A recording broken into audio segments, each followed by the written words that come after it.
Olá, colegas. Um dos temas no direito de família, no direito civil, muito atual, mas ao mesmo tempo histórico, é o pacto antenupcial. Ainda hoje, poucas pessoas, quem sabe por ignorância, se valem dele para resolver e para disciplinar questões patrimoniais que brotam dentro do casamento. Selecionei, nesse vídeo que eu vou procurar dialogar com as decisões do STJ que eu selecionei e com algumas posições doutrinárias interessantes, então eu selecionei dois trechos da obra Manual do Direito das Famílias da professora Maria Brice Dias para contextualizar a utilidade do pacto antenupcial. Aqui no Brasil, tal como nos demais países, todo casamento tem um regime de bens.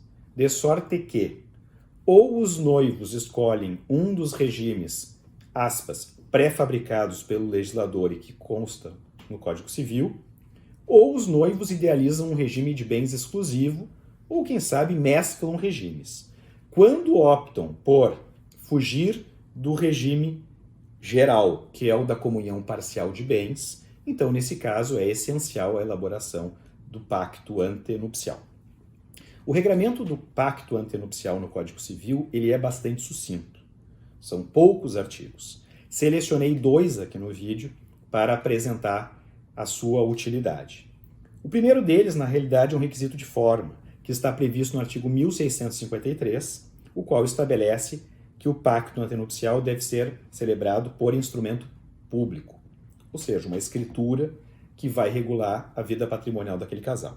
E o segundo interesse que mais me interessa nesse vídeo rápido é o artigo 1655, que estipula que as pessoas têm ampla liberdade para elaborar as cláusulas do pacto antenupcial, desde que não ofendam a legislação, desde que não ofendam a absoluta disposição de lei. Aí que reside o problema, um dos problemas. Quais cláusulas nós podemos colocar num pacto antenupcial? Historicamente, afirmamos que o pacto antenupcial serviria para regular a vida patrimonial dos cônjuges. Mais modernamente, a doutrina atentou para a sua potencialidade em relação aos efeitos pessoais do pacto antenupcial. Na jornada de direito civil, inclusive, foi aprovado um enunciado pelo qual cláusulas existenciais deveriam ser toleradas desde que não ofendessem a lei. Vamos pensar em alguns exemplos. De um lado, não será admitido através de pacto antenupcial cláusula que disponha quanto a interesse dos filhos. Cláusulas que disponham sobre guarda, cláusulas que disponham sobre pensão alimentícia de filhos que virão no casamento. Porque ali nós teremos a necessidade de proteger os incapazes. De outro lado, me parece razoável aceitar cláusulas que disponham sobre animais de estimação no nosso direito. Em caso de divórcio, com quem esses animais permanecerão? Selecionei uma citação do professor Rodrigo da Cunha Pereira para mostrar algumas outras cláusulas que eventualmente poderiam ser pensadas, presentes na sua obra. Portanto, o pacto antenupcial ele vai ajudar que as pessoas em vida regulem algumas questões que podem surgir em decorrência do divórcio futuro e incerto. Diz o STJ que eu não posso me valer do pacto antenupcial para regular questões sucessórias, porque o regime sucessório de regra é indisponível, como os senhores observam dos julgados que eu selecionei.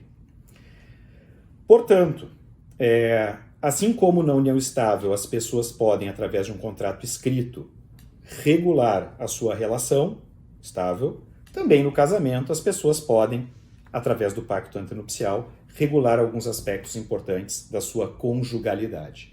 Ainda hoje no Brasil são poucos os casais que se valem do pacto antenupcial, mas na medida em que as pessoas têm mais facilidade para conversar sobre patrimônio e outros aspectos importantes da sua união, a tendência é que ele cada vez seja mais utilizado, o que vai atender muitos dos interesses das pessoas que vêm a se casar.